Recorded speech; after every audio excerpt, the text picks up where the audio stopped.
Assalamu alaikum and welcome to our YouTube channel. My name is Khaliq Mirza and you are watching Khaliq Mirza Official.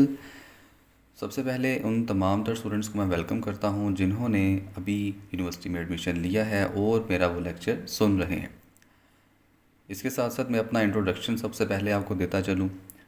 मेरा नाम खलीक मिर्ज़ा है और मैं सियालकोट के एक छोटे से कस्बे कोटली लोहारा से बिलोंग करता हूं। मैंने अपनी तालीम वर्ल्ड यूनिवर्सिटी से ही हासिल की।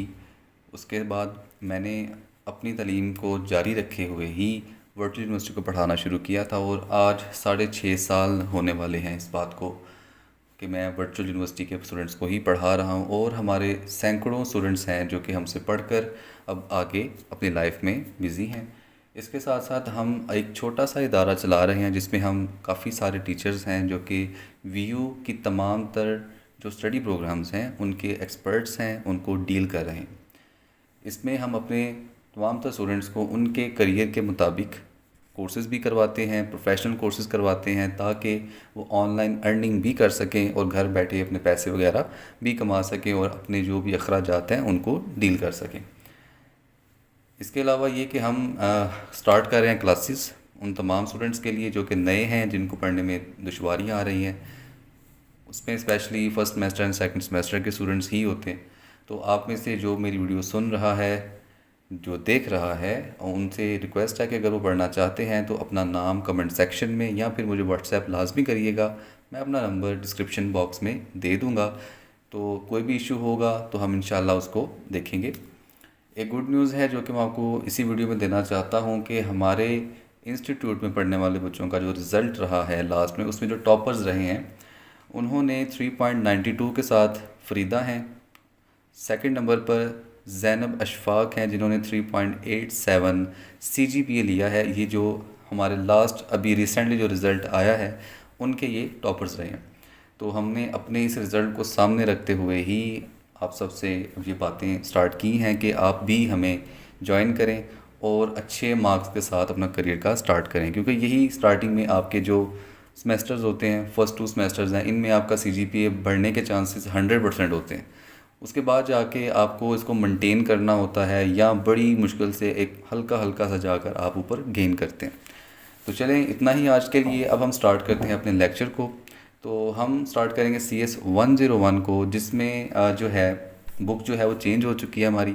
पहले ये बुक और थी, अब न्यू बुक आ चुकी है जो कि बहुत ही बेहतर है। लेकिन कुछ इसमें मुझे लगता है कि प्रॉब्लम्स भी हैं, लेकिन काफ़ी ज़्यादा मज़े की और अच्छी किताब, अच्छी कंटेंट के साथ हम कह सकते हैं इस बुक को बनाया गया, जिसमें होपफुली आप लोगों ने टेबल ऑफ कंटेंट को देखा होगा। काफ़ी सारे इसमें इंट्रोडक्शंस हैं वगैरह वगैरह, बहुत सारी चीज़ें इसमें दी गई हैं। तो स्टार्ट हम करते हैं मॉड्यूल नंबर 1 से, जिसमें हमें क्या बताया जा रहा है सबसे पहले कि व्हाट इज़ कंप्यूटर साइंस, कि भाई कंप्यूटर साइंस है क्या। कंप्यूटर साइंस बेसिकली एक ऐसा डिसिप्लिन है जो कि इन तमाम तर नीचे दिए गए हेडिंग्स को कवर करता है अपने। यानी कि आप कह सकते हैं कि कंप्यूटर साइंसेस के अंदर ये तमाम तर चीज़ें आती हैं जिनके बारे में हमने जानना है, सीखना है, और इंशाल्लाह इसी बुक के अंदर हम बहुत कुछ ऐसी चीज़ें हैं, बातें हैं जो कि हम सीखेंगे और इसको अडॉप्ट भी करेंगे, अपने नॉलेज में इजाफा भी करेंगे। तो सबसे पहली चीज़ क्या है, हार्डवेयर। देखिए, हार्डवेयर की सबसे आसान एग्जांपल आपको और डेफिनेशन आपको मैं बताऊंगा कि ऐसी चीज़ें जिनको हम देख सकते हैं, छू सकते हैं, महसूस कर सकते हैं, वो हार्डवेयर कहलाती हैं। मिसाल के तौर पर आपकी LED, कीबोर्ड, माउस, मॉनिटर, कोई भी चीज़ आप इसको कह सकते हैं जिनको आप टच कर सकते हैं और फील कर सकते हैं, या आसान लफ्ज़ों में हम उनको फ़िज़िकल पार्ट कहते हैं, उनको हम हार्डवेयर कहते हैं। सॉफ्टवेयर की डेफिनेशन कुछ इस तरीके से है और इसकी एग्जांपल कुछ इस तरीके से है कि ऐसी चीज़ जिनको हम देख तो सकते हैं लेकिन हम उनको टच नहीं कर सकते, हम उनको फील नहीं कर सकते, तो इस तरह की चीज़ों को हम सॉफ्टवेयर कहते हैं। और इसकी जो एग्जांपल हैं वो हमारी स्क्रीन है कि हम अपनी स्क्रीन के अंदर जो जो चीज़ें यूज़ करते हैं, चाहे वो कैलकुलेटर है, कोई मूवी देखना चाह रहे हैं उस पर क्लिक कर रहे हैं, गूगल क्रोम है, कोई भी चीज़ है जो सॉफ्टवेयर है जिसको हम टच नहीं कर सकते, वो इसकी एग्जांपल होंगी। प्रोग्रामिंग क्या चीज़ होती है जी?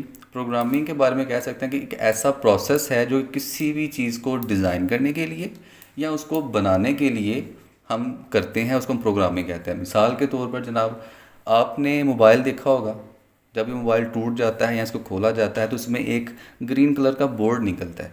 उस बोर्ड के ऊपर कुछ बसेस बनी होती हैं, कुछ छोटे छोटे से हमारे पास इसमें नोड्स होते हैं।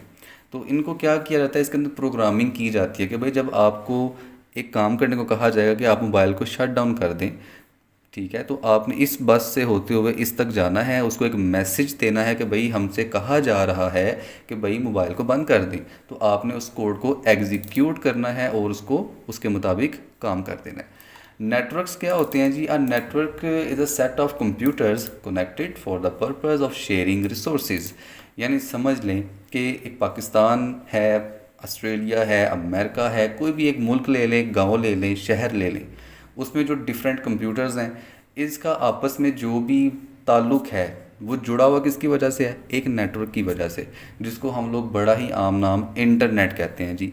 ठीक है, उसमें PTCL भी है, वतीन भी है, अपना टेंडा भी है, ऊपर से 4G आ चुके हैं, बहुत सारे ऐसे चीज़ें जो नेटवर्क्स कहलाते हैं। यानी ऐसा नेटवर्क, ऐसा इंटरनेट जो कि डिफरेंट कंप्यूटर्स को डिफरेंट एरिया से जोड़ता है ताकि हम एक दूसरे के साथ कम्युनिकेट कर सकें। जैसे कि मैं यहाँ बैठा हूँ, ठीक है, और मैं एक यूट्यूब पे वीडियो बना रहा हूँ और आप कहीं बैठे होंगे, लाहौर में, पेशावर में, कहीं भी, तो आप भी मेरी अगर वीडियो को सुन रहे हैं, देख रहे हैं, इट मीन्स कि हमने एक नेटवर्क बिछा हुआ है, एक जाल बिछा हुआ है जिसको हम इंटरनेट के नाम से जानते हैं, और हम एक दूसरे के साथ क्या कर रहे हैं? कम्युनिकेट कर रहे हैं, तो इसको हम नेटवर्क कहेंगे।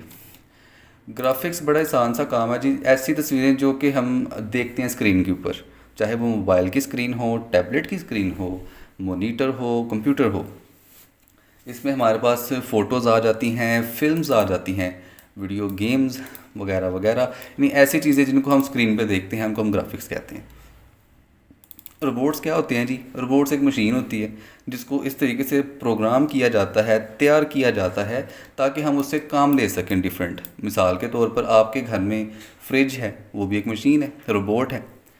वॉशिंग मशीन है, माइक्रोवेव अवन है, AC है, TV है, LED है, ठीक है। तो ये तमाम तर क्या है? रोबोट्स हैं जिनको हम अपने उनका जो कंट्रोलर है उससे हम इसको कंट्रोल करते हैं, ठीक है। इसको हम कंट्रोल डिवाइसेस ही कहते हैं, वैसे इनको रिमोट कंट्रोल कहते हैं, लेकिन असल में इसको कंट्रोल डिवाइस कहते हैं, ठीक है जी।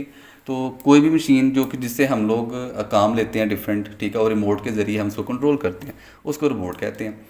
डेटाबेस जनाब ऐसी जगह होती है कि जहाँ पर हमने अपने तमाम तर डेटा को इकट्ठा करके रखा होता है, ठीक है। मिसाल के तौर पर जी आप जाते हैं जी बाज़ार में, आपको कोई डिश सेट पसंद आ जाता है, तो आप उसको कहते हैं कि भाई हमें इसमें ना दूसरा रंग दे दें, तो फिर वो लोग आवाज़ लगाता है, और छोटे और जाई जा के पिछू ना गोदाम चो फाड़ के लेके आ।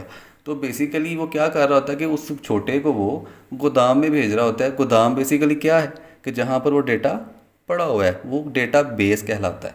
तो गोदाम को बेसिकली हम डेटा बेस कहते हैं, ठीक है। तो डेटाबेस मैनेजमेंट सिस्टम यहाँ पर आपने पढ़ा होगा, छोटा सा लिखा हुआ है कि डेटाबेस मैनेजमेंट सिस्टम क्या होता है कि उस डेटा को जो मैनेज किया होता है हमने तरीके से कि भाई ये डेटा, यानी ये जो डिशेज़ हैं, उसको हमने पहली जगह पे रखना है, कप्स हैं, कपड़े हैं, शूज़ हैं, उनको हमने तरतीब में लगाना है, उसको मैनेज करना है, ठीक है। तो वो डेटाबेस मैनेजमेंट सिस्टम का काम होता है उसको मैनेज करना। लेकिन जहाँ तक बात डेटाबेस की है, तो सिर्फ डेटाबेस एक ऐसा गोदाम है कि जहाँ पर वो डेटा हमारा पड़ा होता है। सिक्योरिटी कहते हैं कि जो आपने इंटरनेट के ऊपर चीज़ें पड़ी हुई हैं उनको हमने किस तरीके से मैनेज करना है, उसकी इंटेग्रिटी को देखना है। इंटेग्रिटी कहते हैं उसकी सिक्योरिटी, क्या ये कोई हैक ना कर ले, कोई चोरी ना कर ले, ठीक है जी। तो इसको हम लोग सिक्योरिटी का ख्याल रखते हैं। हालांकि हम लोग कंप्यूटर साइंस के बारे में पढ़ रहे हैं, तो आपका जो कंप्यूटर है जो आप इस्तेमाल करते हैं, ठीक है, उसकी सिक्योरिटी का ख़ास ख्याल कैसे रखा जाता है, ये सब चीज़ें हम आगे जाके पढ़ेंगे। एल्गोरिदम्स क्या होते हैं? एल्गोरिदम्स कह लें कि एक ऐसे स्टेप्स होते हैं कि जिससे आपका कंप्यूटर हिफाजत में रहता है या आपके मसले हल होते हैं। इंफॉर्मेशन प्रोसेसिंग क्या चीज़ होती है जी? इंफॉर्मेशन प्रोसेसिंग जो है, कह लें कि आपके कंप्यूटर को मैनेज करने के तरीके होते हैं। इसमें आपका ऑपरेटिंग सिस्टम आ जाता है, नेटवर्क आ जाते हैं, तमाम तो चीज़ें आ जाती हैं कि जिससे आपका तमाम कंप्यूटर जो है इस्तेमाल होता है। कंप्यूटर साइंस कहाँ कहाँ इस्तेमाल होता है जी? इन तमाम तर जगहों पे, बैंक्स में वगैरह वगैरह। लोकल जॉब मार्केट है, इसको छोड़ दें, इसका कोई फ़ायदा नहीं है कि ये कंप्यूटर साइंस की मार्केट कहाँ कहाँ पे। हम जानते हैं कि कंप्यूटर साइंस हर जगह पे काम आती है। इंटरनेशनली भी बिल्कुल front end back and develop. देखें जी, अगर आपने कंप्यूटर साइंस पढ़नी है तो वेबसाइट बनाना सीख लें। आसान सा आपको बता रहा हूँ, कंप्यूटर साइंस अगर आप पढ़ रहे हैं, स्टूडेंट हैं आप BS CS के, IT के, सॉफ्टवेयर के, तो आप वेबसाइट्स बनाना सीख लें या हमसे सीख लें, जैसे भी आप चाहते हैं। यहाँ पे क्या लिखा हो जी? अगर आप कंप्यूटर साइंस के टीचर स्टूडेंट नहीं है तो नहीं है भाई, क्या करें। बहरहाल ये टॉपिक करने की कोई ज़रूरत नहीं है। तो इससे मॉड्यूल में सिर्फ इतना ही।